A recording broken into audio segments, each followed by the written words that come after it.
Your Excellencies, distinguished guests, ladies and gentlemen, my name is Niu Kim Hui, Liang Jinghui, Managing Director and Chair of Greater China at the World Economic Forum. A warm welcome to the 16th annual meeting of the new champions in the city of Tianjin, a city famed for being at the confluence of 9 rivers. Since history, Tianjin has been an important economic hub for trade, commerce, and cultural exchange. It is befitting that this annual meeting is held here. On behalf of the World Economic Forum, I would like to express our gratitude to the government of the People's Republic of China and the Tianjin municipal government for the strong partnership. The annual meeting of the new champions, often called the Summer Davos, was first held 18 years ago in 2007. This meeting brings together fast-growing businesses, technology pioneers, and next-generation leaders. Today, we continue with this tradition with around 300 innovators and young leaders among the 1,700 leaders gathered here. Together, you represent government, business, academia, media, and civil society from 90 different geographies and regions. By bringing together participants from diverse backgrounds, infusing the new with the more established, the young with the more experienced, we seek to inject vibrancy to this meeting. Over the next days, I encourage you to fully embrace the spirit of Davos. Be generous and candid in sharing your views. Be open and respectful to the views of others. And more importantly, to welcome and encourage vigorous debate. It is through the power of dialogue and debate that we expand our minds, rejuvenate our view of the world, foster rich connections to achieve social and economic progress. The theme for this year's meeting is entrepreneurship for a new era. This is an era defined by systemic change, whether this is the disruption from the compounding effects of AI and the convergence of technologies, the growing tensions between and within societies, countries, and regions, or the unprecedented effects of climate change and biodiversity loss and its threat to all life on Earth. The foundation of our industrial development and human civilization are fundamentally challenged. Where are the new engines of growth and models for development? What are the jobs of the future? How can we restore the harmony with nature? What is the global governance needed to foster international peace and security? We discussed these wide-ranging and interconnected issues at this meeting. Leadership is more critical than ever. This meeting invites all of you as leaders to marshal your entrepreneurial energies, innovate and exercise the wise power needed to transform economies and societies, and build a new and better era for the next generations. We have more than 200 sessions at this meeting, exploring how frontier ideas and insights can translate to ambitious action and win-win partnerships. 众人拾柴火焰高. The power of the collective enables us to achieve beyond what each of us can imagine possible. I wish all of you a fulfilling meeting with meaningful connections, and it is now my great pleasure to invite Zhang Gong Shizang, Mayor of Tianjin, to deliver his welcome remarks. Zhang Shizang, 请.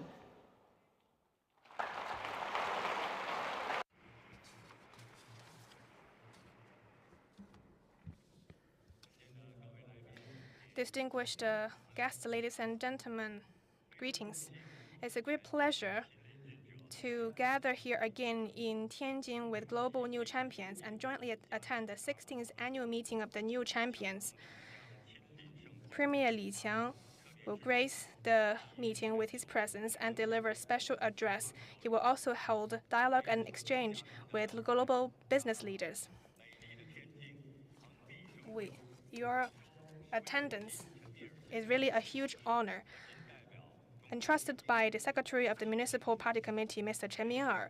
On behalf of the Municipal Party Committee and the municipal government, I'd like to extend a warm congratulations to the opening of the forum and sincere welcome to all guests from home and abroad and friends from all sectors.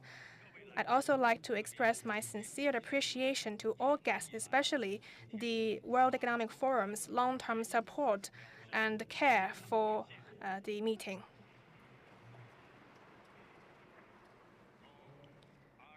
From the snowy peaks of the Alps to the coast of Bohai of the West Pacific, the Summer Davos Forum has borne witness to China's high-quality and innovative economic development and has already become a window for the world to see and feel the present and the future of the Chinese economy. The forum's ideas of innovation, inclusiveness, and mutual benefit is also incorporated into Tianjin's process of Chinese modernization. This forum is themed Entrepreneurship for the New Era. From 5 dimensions, including the global economy, China's outlook, and the shifting industries, the forum will hold forward-looking and pragmatic dialogue and seek new pathways and new models that drives growth with entrepreneurial spirits. It is of special importance for all parties working together to tackle global challenges and seizing the new opportunities afforded by sci-tech transformation and working towards the same direction. Tianjin, a charming and dynamic city that merges Chinese and Western elements, bridges past and present, and features openness, inclusiveness, and enterprising spirit. In an important speech by President Xi in his inspection to Tianjin in February last year, he stressed that Tianjin needs to forge ahead and make progress in terms of developing new quality productive forces and in further deepening reform and opening up comprehensively. This will inject strong momentum to its open and innovative development. We have a deep understanding and have followed the internal requirements of sci-tech and industrial innovation. We continue to improve the policy, legal framework, and social environment for innovation. We have built up a multidimensional matchmaking mechanism where innovation institutions and companies can empower each other. We also seek to build vicious cycle between sci-tech, industry, finance, and talent.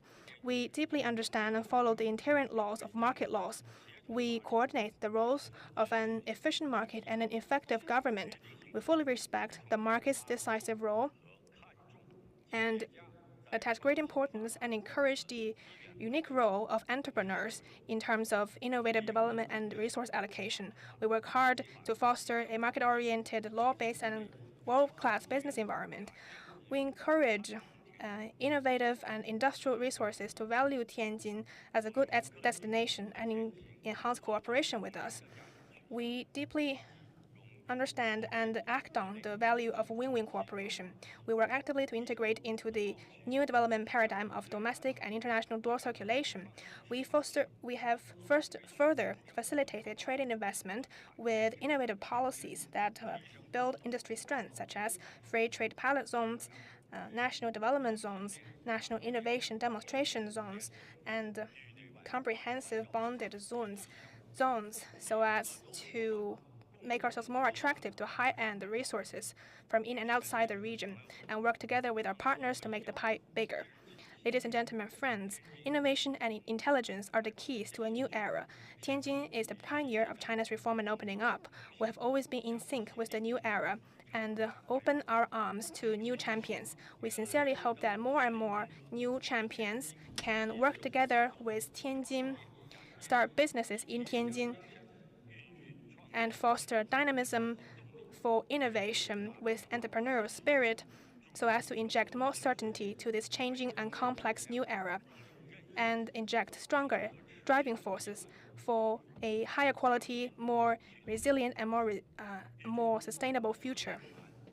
I wish this forum a complete success, and I hope that all guests can come away with new ideas, new partners, new cooperation, and achieve new development.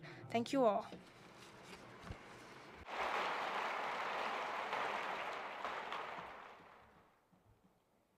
谢谢张公市长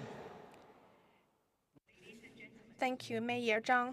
in extending our warmest round of applause to welcome His Excellency, Mr. Li Qiang, Premier of the State Council of the People's Republic of China, and Mr. Borge Brender, President and CEO of the World Economic Forum.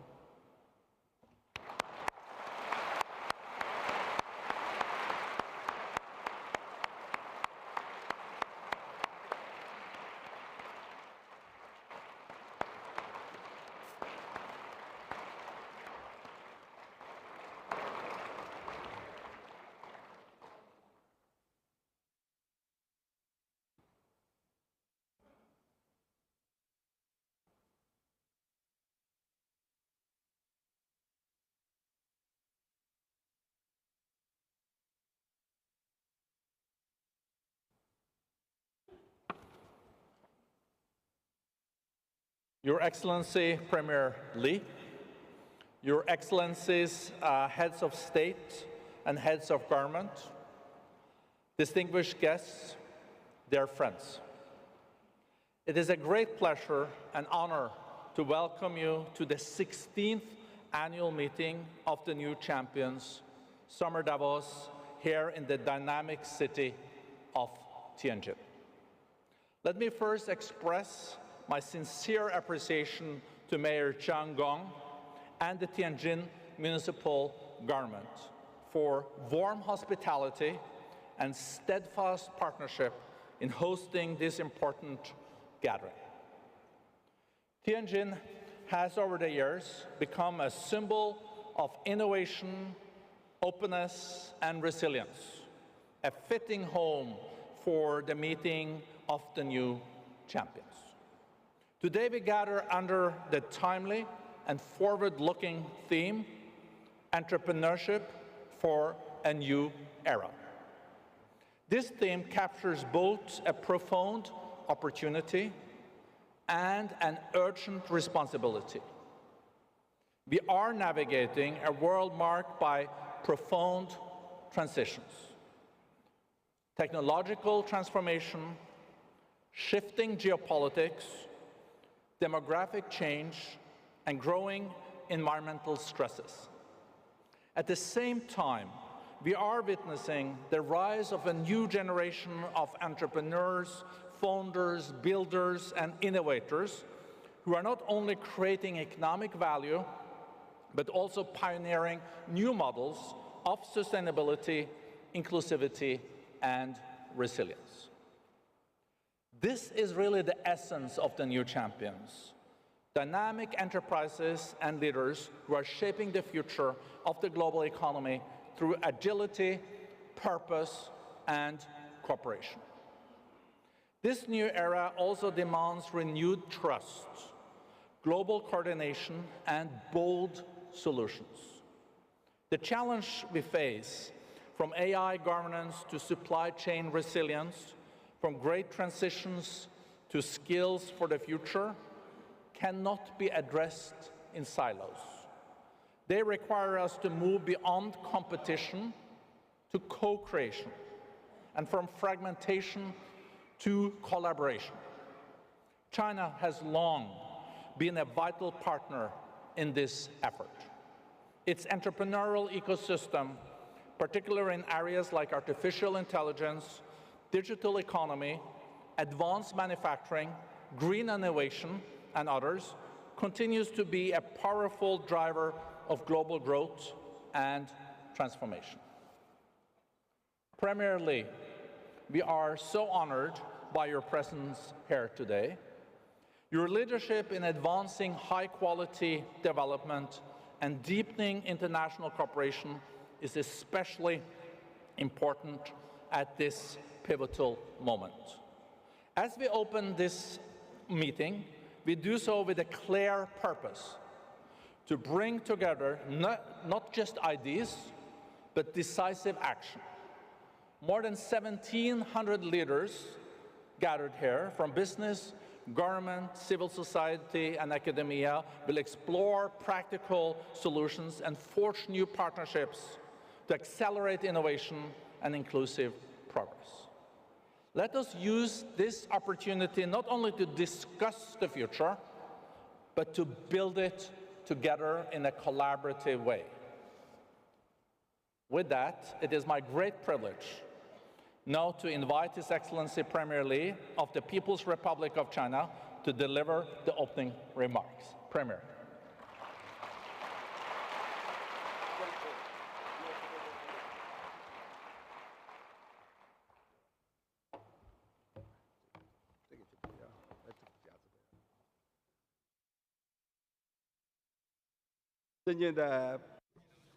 Your Excellencies, Mr. Peter Brabeck, Chairman of the WEF, Mr. Björk Brent, President of the WEF, Your Excellencies, leaders of participating countries, Your Excellencies, heads of international organizations, distinguished guests, ladies and gentlemen, friends, good morning.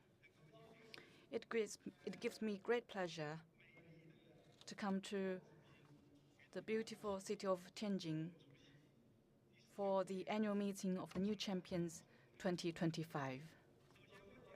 On behalf of the Chinese government, I wish to extend warm congratulations on the opening of the annual meeting and express a warm welcome to all of you and heartfelt thanks to you all for your long-standing support for China's development.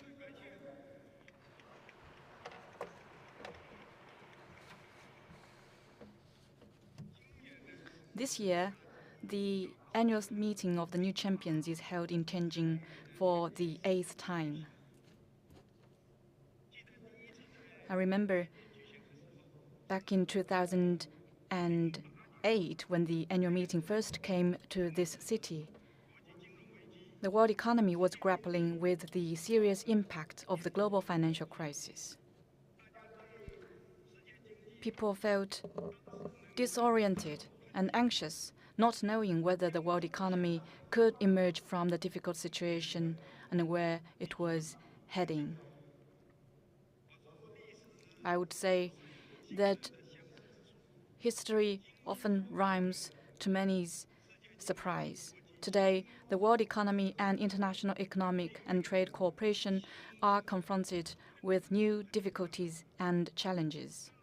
As President Xi Jinping noted, global development is now at a critical crossroads. I think it is exactly at times like this that we must think deeply about how the global economy and trade will evolve. What kind of economic and trade order our world needs, and how we should strengthen cooperation and tackle challenges to promote common development and prosperity. Here, I wish to take this opportunity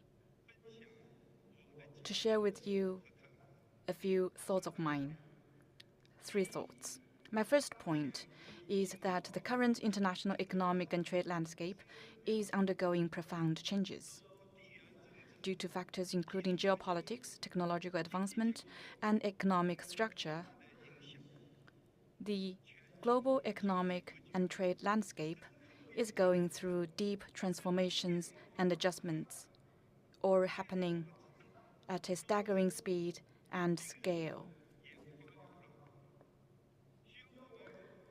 This requires us to look beyond the complex and intricate dynamics and grasp the underlying trends and characteristics of these changes. As I see it, we need to pay particular attention to the following. First, the economic and trade system is becoming more diverse, and the Global South is rapidly gaining strength. While trade is weakening in developed economies, which represents the overall trend, Global South countries, which account for about 70% of the global population, are emerging as a vibrant market. There are a few numbers that I would like to share with you. Since 2000, trade in goods of developing countries has grown by 4.6 times in the past over 20 years, much faster than that of developed economies. And its share of global trade has increased from 30% in 2000 to 45%. In a context of rapid upward growth. As such, developing countries have increasingly become the main growth drivers of global growth. Second, trade is slowing down in traditional sectors, but growing in emerging sectors. The road to trade recovery has not been smooth over the past years, and international trade structure is also going through adjustments.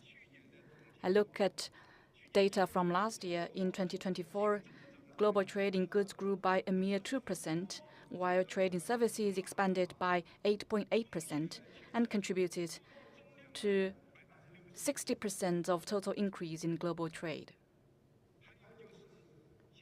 In addition, the various technologies are advancing rapidly, which has pushed the frontiers of trade, leading to robust growth in digital trade and green trade. By 2024, the global exports of digital services had doubled in the past 10 years. Third observation is global mechanisms are facing challenges and regional collaboration is growing. We have seen substantial increase in protectionist measures and growing economic and trade frictions across the world. Data shows that in 2024, there were over 1,200 discriminatory trade barriers globally.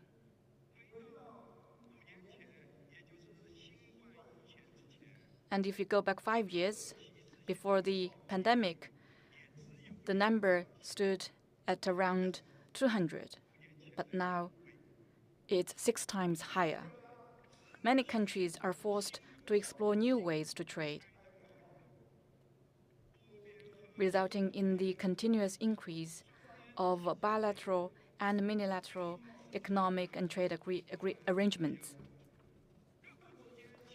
The number of regional trade agreements signed among countries has grown from less than 100 at the beginning of this century to over 600 today. With so many bilateral and unilateral and regional arrangements and agreements, in terms of global trade growth, what are the pros and cons? Are they good things or not? That demands our deep consideration, and we will see in the future. Fourth, cross-border investment is fluctuating and declining, and the risk of fragmentation in industrial supply chains is on the rise. The growing number of restrictive policies on foreign investment worldwide, compounded by trade tensions, has prompted multinational corporations to be more prudent in investment decision-making. Global cross-border investment has seen negative growth for the 3 consecutive years, down by around 40% in 2024 from the historical peak. Some countries and regions have interfered with market activities in the name of de-risking, forcing adjustments in the international division of labor. The trends of friendshoring, nearshoring, and onshoring in industrial supply chains are strengthening, leading to more redundant construction and reduced efficiency of the economy. From these shifts, we can see that in the evolution of the international economic and trade landscape, there are both destructive factors that keep creating shocks and impacts, but we should also see that there are some positive forces that seek to counter the risks of instability and uncertainty by building consensus and strengthening connectivity. A deeper examination reveals that division and disruption often originate from short-sighted calculations, whereas positive and proactive actions are driven by long-term considerations. We will not and shall not return to closed-off and isolated islands. What we need are more bridges of win-win cooperation. That's the first point I wish to share here.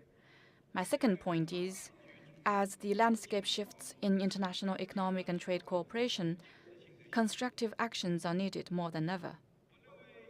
I believe changes and transformation are often accompanied by restructuring and reshaping. The world economy of tomorrow will not be a simple repetition of stories of the past. That said, no one can alter the overriding trend of history or the law of the objective world. Economic globalization will not be reversed. It will only carve out a new path, forge ahead amid twists and turns, and achieve an upward spiral. Whether we realize it or not, whether on our own initiative or not, when we engage in international economic and trade activities, we are actually reshaping their rules and order. In this process, we should keep to the right path and follow the overall trend, demonstrate wisdom and a sense of responsibility, and adopt a positive attitude and take constructive actions. Adopting a positive attitude means we should always keep to the right direction when growing the global economy and international trade, and firmly embrace a universally beneficial and inclusive economic globalization. Taking constructive actions means we should take more practical steps proactively to safeguard free trade and multilateralism and ensure the stable growth of the world economy. Specifically, I think that mainly includes the following three aspects. First, we should resolve differences and disagreements through equal consultation. It is normal for countries to have differences and disagreements in their economic and trade relations. Our trade is so big, whether it's in multilateral trade or bilateral trade frameworks, there are all kinds of problems, and these are all normal. As long as they engage in dialogue and consultation in the spirit of mutual respect, I think solutions can always be found. We Chinese people have a long tradition and culture, and when we do business, we often say that harmony makes good business. We have economic and trade exchanges with almost all countries and regions of the world.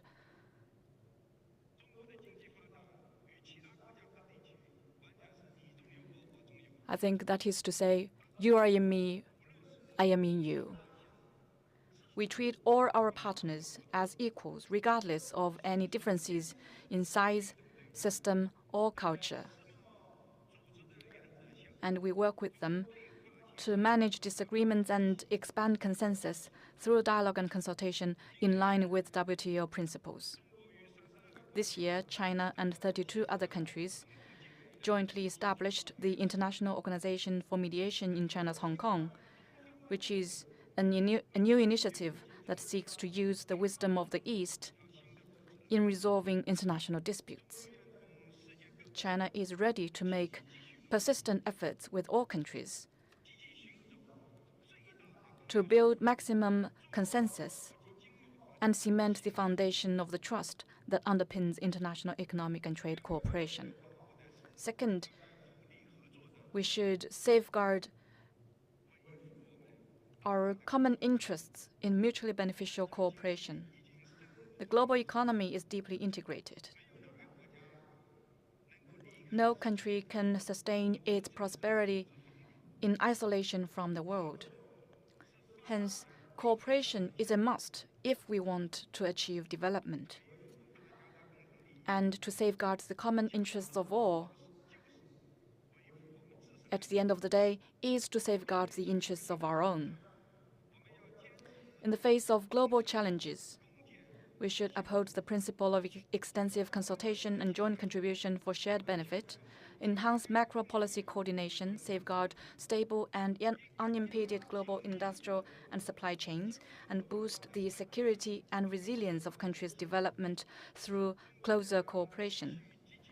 China will continue to actively participate in G20, BRICS, and other multilateral cooperation, advance high-quality Belt and Road cooperation, and increase input in areas such as global connectivity and sustainable development to better promote common prosperity of all. The third thing that we should do is to contribute to each other's development by generating more growth. You know, currently the momentum of global growth is weakening, and many sectors are mired in the fight for existing resources. I'm afraid this is an important cause of the many problems we are seeing today. People are fighting for existing resources rather than expanding or adding more resources. To address this problem, should we choose a zero-sum approach and expand our own interests at the expense of others, or should we opt for win-win cooperation and make the pie bigger through openness and sharing? The answer is self-evident. When international economy and trade is facing headwinds, what we need to do is not resorting to the law of the jungle where the strong prey on the weak, but enabling each other's success through win-win cooperation. China has achieved great successes by committing itself to opening up, and going forward, China will open its door still wider to the world. We will further integrate and connect with the global market, step up industrial collaboration with other countries, and actively share the fruits of our own development to deliver greater benefits to the world.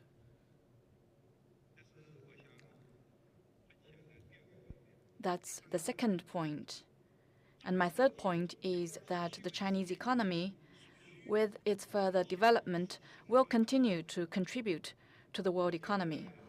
Over the past years, the Chinese economy has remained an important engine of the world economy, contributing around 30% of global growth. The reason lies not just in China's stability and high growth, but also in its openness and in its linkage with the world economy. In other words, the Chinese economy has embraced the global market and integrated into the world economy. It is also driving global growth and promoting world development. In addition to that, China is willing to do all it can to help overcome the difficulties and challenges the world economy faces. First, the sustained and steady growth of the Chinese economy will provide strong underpinning for faster recovery of the world economy. Over the past years, no matter how the external environment evolves, the Chinese economy has always maintained a positive development momentum. This year, against notably stronger shocks from outside,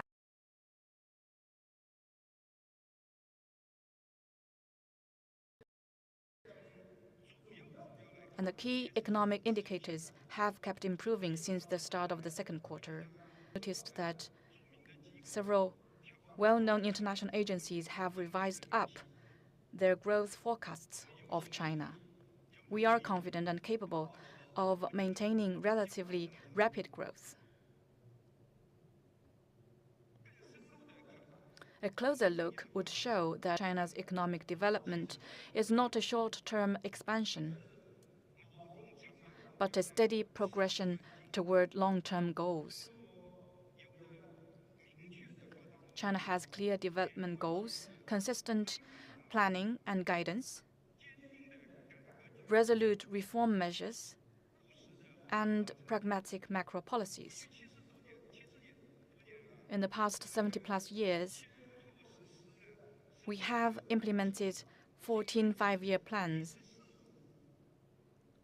This year is the last year of the 14th five-year plan, and we are now formulating the 15th five-year plan this year.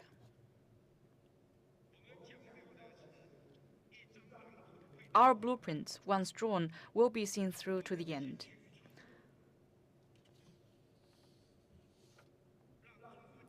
This enables the Chinese economy to navigate through cycles and develop in a sound and steady manner, and continue to provide more stability and certainty for the world economy. Second, the continuous expansion and upgrade of the Chinese market will create more room for global economy and trade to grow and regain momentum. China is already the world's second-largest consumer market and importer, with nearly 50 trillion yuan of consumption, over 50 trillion yuan of investment, and over 20 trillion yuan of imports, or in RMB yuan, of course.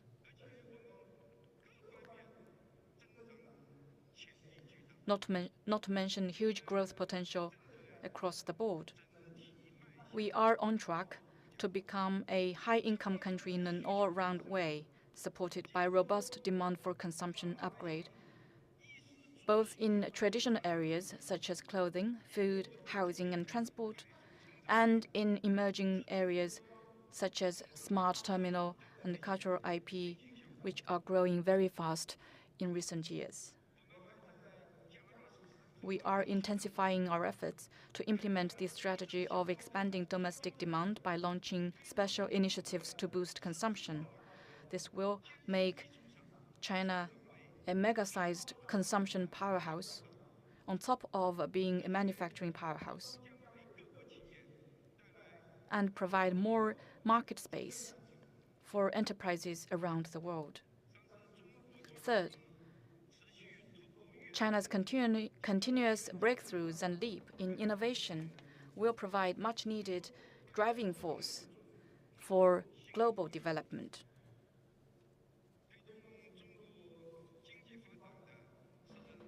China's economy has been fueled by a constant pursuit of innovation and progress.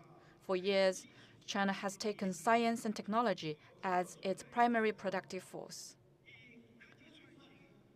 and blazed a successful path whereby sci-tech innovation spearheads industrial innovation and industrial upgrade propels sci-tech evolution. In China today, high-speed railways traverse numerous mountains and rivers.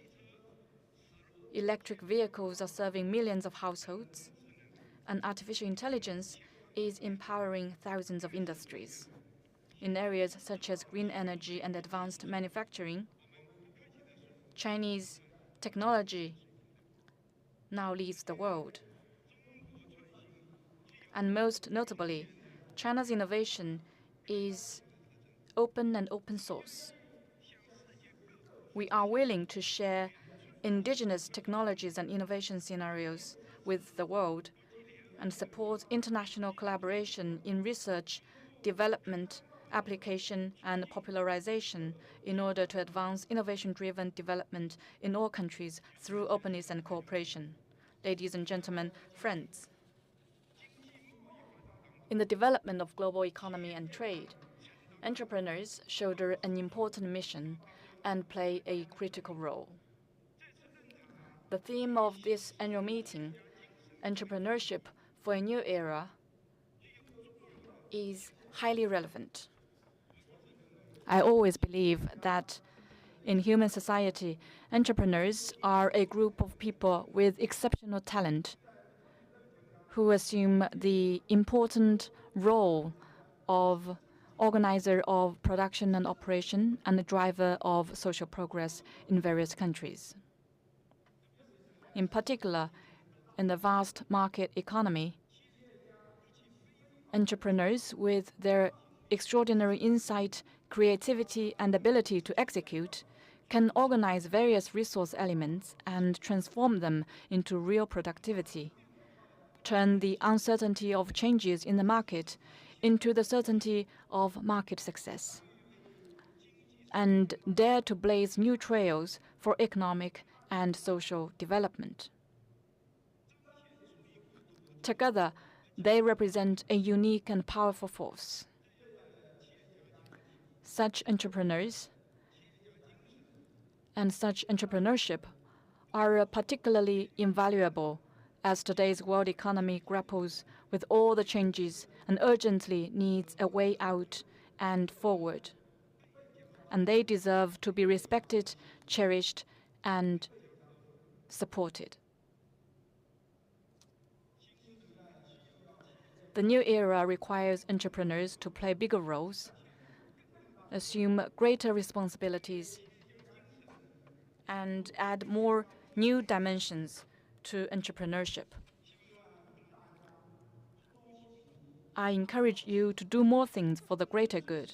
I hope you will always follow the laws of the market, do what is right, champion openness and cooperation, uphold economic globalization, oppose decoupling and severing of supply chains, and call on all sides not to turn trade into a political or security issue.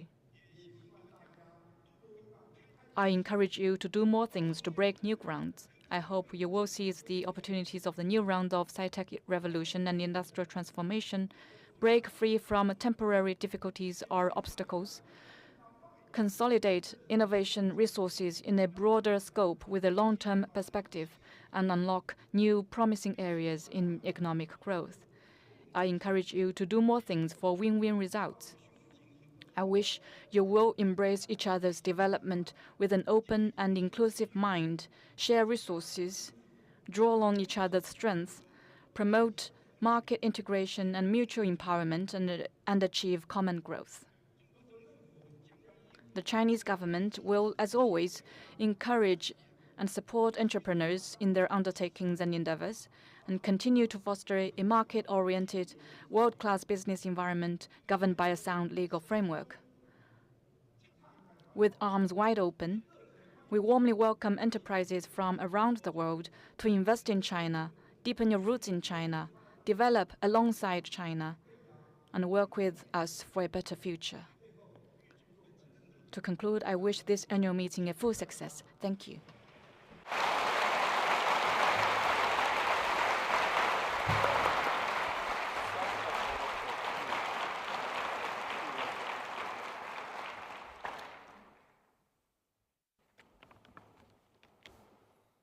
Your Excellency, Premier Li, thank you so much for such a powerful speech.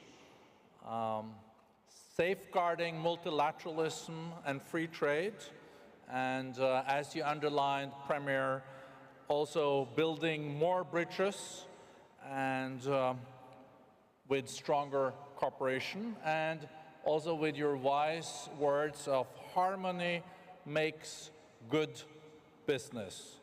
On behalf of all participants, I extend my sincere appreciation, and with that, I declare the opening plenary for closed.